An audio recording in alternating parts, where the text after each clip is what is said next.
बिस्मिल्लाहिर्रहमानिर्रहीम। Dear students, अस्सलाम वालेकुम। स्टूडेंट्स, आज हम 4 जून 2024 के डॉन एडिटोरियल को एनालाइज करेंगे। इसमें सबसे पहले साइफर एक्विटल के बारे में है, जो कि इमरान खान और शाह महमूद कुरैशी दोनों को साइफर केस में बरी कर दिया गया है। और उनकी जो अपील है इस्लामाबाद हाई कोर्ट में, उसको मान के फैसले को रिवर्ट कर दिया गया है और उन्हें इसमें बेगुनाह करार दे दिया गया है। बेसिकली ये हुआ ये था कि इनके ऊपर इल्ज़ाम था, Imran Khan as a prime minister और Shah Mahmood Qureshi as a foreign minister, इनके ऊपर ये इल्ज़ाम था कि ये इन्होंने स्टेट्स सीक्रेट्स जो हैं वो रिवील किए हैं और आम पब्लिक में अपने पॉलिटिकल पर्पस के लिए यूज़ किए। तो नज़र यही आ रहा था कि ये फैसला ओवरटर्न होना ही होना है, क्योंकि वो फैसला पहला भी दबाव में लिया गया था। तो ये फैसला तो ओवरटर्न होना ही होना। लेकिन अब और उसकी रीजंस हैं। उसकी रीजंस ये हैं कि जो गैर मुल्की जासूसों के ऊपर कानून लगाए गए जाते हैं, वो कानून इनके ऊपर नहीं लगाए जा सकते थे। ठीक है, क्योंकि ये जो चार्ज है कि जी उन्होंने वाकई एक स्टेट सीक्रेट जो है वो आम पब्लिक में यूज किया है, वो चार्ज उनके ऊपर प्रूव हो ही नहीं सकता। क्योंकि उन्होंने, अब वो अगर कह देते, और उन्होंने मेरा ख्याल है कहा भी कि ये जो अपना हमने पेपर लहराया था वो तो खाली पेपर था। अच्छा, अब इस हवाले से अगर हम देखते हैं तो ये एक हमें चीज नजर आती है, हमें एक ऐसी चीज नजर आती है कि जिसमें वाज़े तौर पर कोई ऐसा सीक्रेट कानून कानून नहीं था जो इस सीक्रेट वो उस चीज के ऊपर लगी। ये सिर्फ और सिर्फ एक सियासी दबाव डालने के लिए था। जो गवर्नमेंट है या जो भी उनके अपोजिंग फोर्सेस हैं पीटीआई के, उन्होंने सिर्फ उनको प्रेशराइज करने के लिए, दबाव में लाने के लिए ये काम किया था। इनके ऊपर कोई कानून इस तरह का लग नहीं सकता था। और वही हुआ कि वो बरी हो गए। और तो इसी तरह से जो इसके आगे जो तोशाखाना केस था उसमें भी ऐसे ही ये चीज़ हुई। अच्छा, और दूसरी बात एक और भी कि ये जो इस तरह के केसेस होते हैं, इसको ठीक है आप अपने पॉलिटिकल पर्पस के लिए यूज करें, और जो मुखालिफ पार्टी है वो भी इस चीज को हाईलाइट करे कि जी पॉलिटिकली ये चीज ठीक नहीं हुई, मुल्क का नुकसान हुआ, ये वो। लेकिन इसके ऊपर कानून तो लग नहीं सकता। इसके ऊपर अवाम ही होते हैं जो फैसला करते हैं कि किसने मुल्क का नुकसान किया या नहीं किया। तो इसलिए ये अवाम पे छोड़ देना चाहिए था। इसको इतना अदालतों में घसीटना चाहिए नहीं था, क्योंकि पॉलिटिकल लोगों के जो इस तरह के मामलात के फैसले होते हैं वो पॉलिटिकल एरिना में ही होते हैं और वो इलेक्शंस होते हैं। तो इसलिए इसलिए इस मामले को इतनी हाइप देनी नहीं चाहिए थी। लेकिन चलें, अगर दे दी गई है तो वो उसका फैसला भी आ गया है, जो कि बहुत ही ऑब्वियस था। अच्छा, अब अगर हम इसमें देखें, विंडिकेट का मतलब होता है, विंडिकेट का मतलब होता है जस्टिफाई करना, किसी चीज को रैशनलाइज करना, साबित करना किसी चीज को। और फिर उसके बाद प्रीक्लूड का मतलब खारिज कर देना, खत्म कर देना। प्रोसिक्यूट का मतलब मुकदमा चलाना। ये अच्छे अच्छे वर्ब्स हैं जो कि आप जरूर यूज कर सकते हैं। अंडरमाइन, कमजोर करना, ये मैंने पिछले लेक्चर में भी कहा। इसके बाद आगे चलते हैं तो सेकंड वाला जो एडिटोरियल है वो चाइना सजर्न के बारे में है। जो हमारे प्राइम मिनिस्टर शहबाज शरीफ चाइना के चंद रोज़ा दौरे पे गए हैं, ये उनके दौरे के हवाले से है। 5 डे उनका विजिट है, और ये सी पैक को एक सेकंड फेज और एक नया टर्न देने के लिए ये वो प्रेसिडेंट शी जिनपिंग के साथ वो अपने मुज़ाकरात करेंगे, उनसे मीटिंग्स करेंगे, अदर चाइनीज़ लीडरशिप के साथ मीटिंग्स करेंगे, और चाइनीज़ इन्वेस्टमेंट को अट्रैक्ट करने की कोशिश करेंगे। असल ये दौरा मजीद चाइनीज़ इन्वेस्टमेंट को अट्रैक्ट करने की कोशिश है।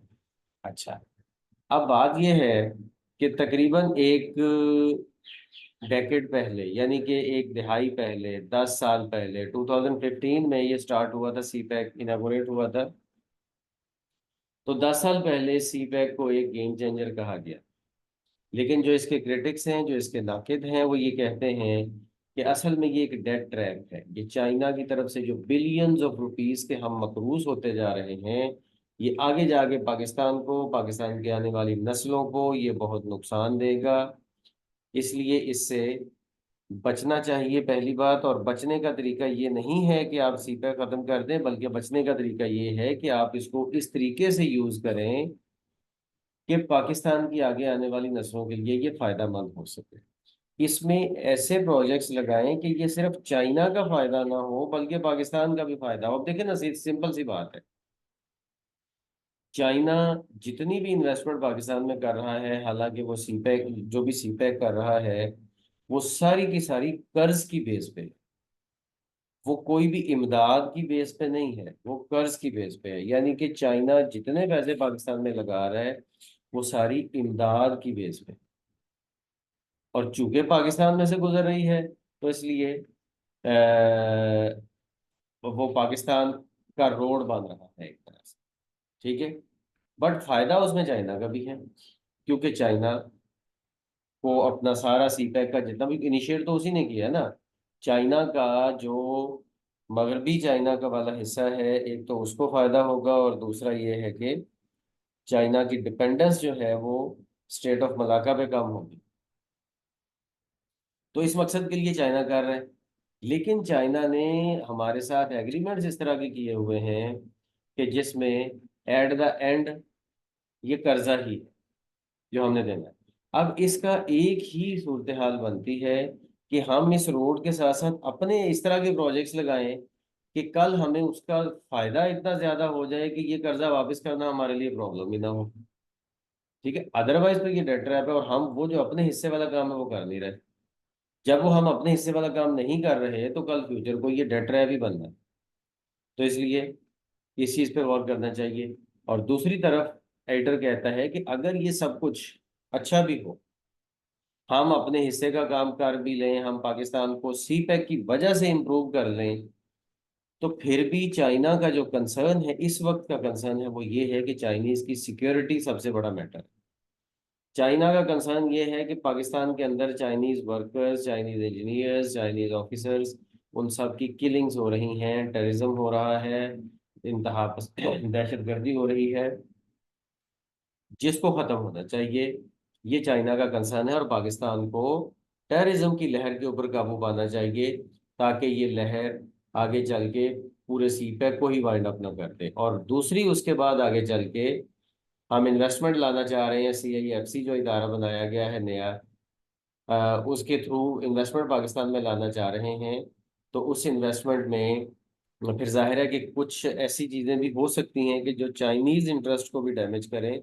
तो बेसिकली पाकिस्तान को इस वक्त एक बैलेंस क्रिएट करने की भी ज़रूरत है कि जो वेस्टर्न हमारे एलाइज हैं, जैसा कि यूरोप और USA, और दूसरी तरफ से चाइना, इन दोनों के इंटरेस्ट बहुत सी जगहों पे कॉन्फ्लिक्ट करते हैं। तो इसलिए इसमें बैलेंस लाने की भी ज़रूरत है। अच्छा, फिर उसके बाद है जी, अगर हम वर्ड्स को देखें, तो री इनविगोरेट का मतलब होता है तकवीयत देना दोबारा से इसको। असल में VIG जब भी किसी वर्ड में आएगा, उसमें ताकत का मीनिंग जरूर आएगा। विगोरस आपके सामने है। और री दोबारा से, तो दोबारा से ताकत देना, तकवीयत देना किसी चीज को। सब्सटेंशियल का मतलब होता है बहुत बड़ा, काफी, कंसिडरेबल। फिर उसके बाद प्रोएक्टिवली, प्रोएक्टिवली का मतलब होता है एहतियात से चलना, सोच समझ के चलना, एक्टिव होना, लेकिन एहतियात से। डिस्पैशनेट का मतलब होता है पुरस्कून, गैर जानबदार, जो बहुत जोशीला ना हो, जो किसी एक की तरफ बहुत इमोशनल ना हो जाए, वो डिस्पैशनेट है। मतलब ये डिस्पैशनेट एक अच्छा वर्ड के तौर पर यूज किया जाता है। बॉटल नेक का मतलब होता है रुकावट, रुकी हुई चीज, तो रुकावट ये कीड़ियों के तौर पर भी आता है। और फिर यस, आगे चलते हैं। नेक्स्ट, थर्ड एडिटोरियल है जी, मीजल्स के बारे में खसरा। मीजल्स की रिसर्जेंस है बेसिकली इस साल जनवरी से लेकर अब तक। 3400 नए केसेस खसरा के बच्चों में पैदा हो चुके हैं, जो सामने आ चुके हैं। 3400 नए केसेस, ये छोटी बात नहीं है। 3400 केसेस मीजल्स के सिर्फ पिछले 4 महीनों में अगर सामने आए हैं, तो ये एक बहुत बड़ी बात है। इसके ऊपर गौर होना चाहिए और गवर्नमेंट को इसके खिलाफ एक्शन लेना चाहिए। ज़्यादा इसका जो वो, वैसे तो ये नेशन वाइड है, बहुत सारे पाकिस्तान में, लेकिन ज़्यादा सिंध और केपी में इसका वो है। और साउथ पंजाब में 3 एरियाज हैं जिनमें इसका ज़्यादा केसेस रिपोर्ट हुए हैं। तो गवर्नमेंट को चाहिए कि इसके ऊपर प्रॉपरली काम करे और इनको, इनकी जितने भी रीजंस हैं उनको सारा आइडेंटिफाई करके उनको रिमूव करने की कोशिश करें। और यहाँ पे जो असल, जो इसमें बहुत ही अफसोस वाली बात, अफसोस वाली कह लें, बहुत कंसर्न वाली बात है, वो ये है, सोचने वाली बात ये है कि इस दफ़ा बहुत सारे केसेस उन उन बच्चों के हैं जिनकी एज अभी 9 माह से भी कम है। मतलब 9 माह से भी कम एज वाले बच्चों में ये वाले जो केसेस आ रहे हैं, ये एक बहुत बड़ा कंसर्न है हमारे लिए। और हमें ये चाहिए कि इसको रोकें और इसकी प्रॉपर वैक्सीनेशन जो है वो स्टार्ट करें। वैक्सीनेशन स्टार्ट करें, क्योंकि पहले इसकी वैक्सीनेशन में, जैसे पोलियो की वैक्सीनेशन में बहुत ज़्यादा एक हमें इंथुजियाज्म देखने को मिलता है, कोविड की वैक्सीनेशन में मिलता है।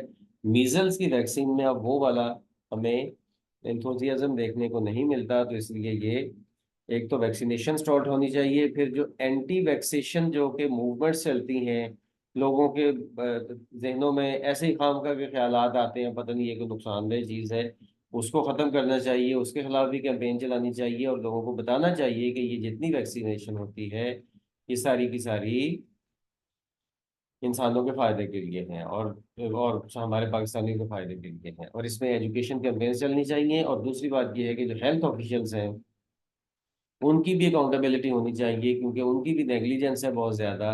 और जो उनका हिस्से का काम है वो नहीं कर रहे थे, तो इसलिए फिर ये काफ़ी सालों के बाद अचानक से ये मीजल्स और खसरा जो है ये दोबारा से शो हो रहा है। इसके ऊपर काम होना चाहिए। इसमें अगर हम देखें तो बर्जनिंग, बढ़ती हुई, फैलती हुई, ज़्यादा होती हुई, ये कोई नेगेटिव चीज़ जब ज़्यादा होती है तो उसके लिए बर्जनिंग का वर्ड यूज़ किया जाता है।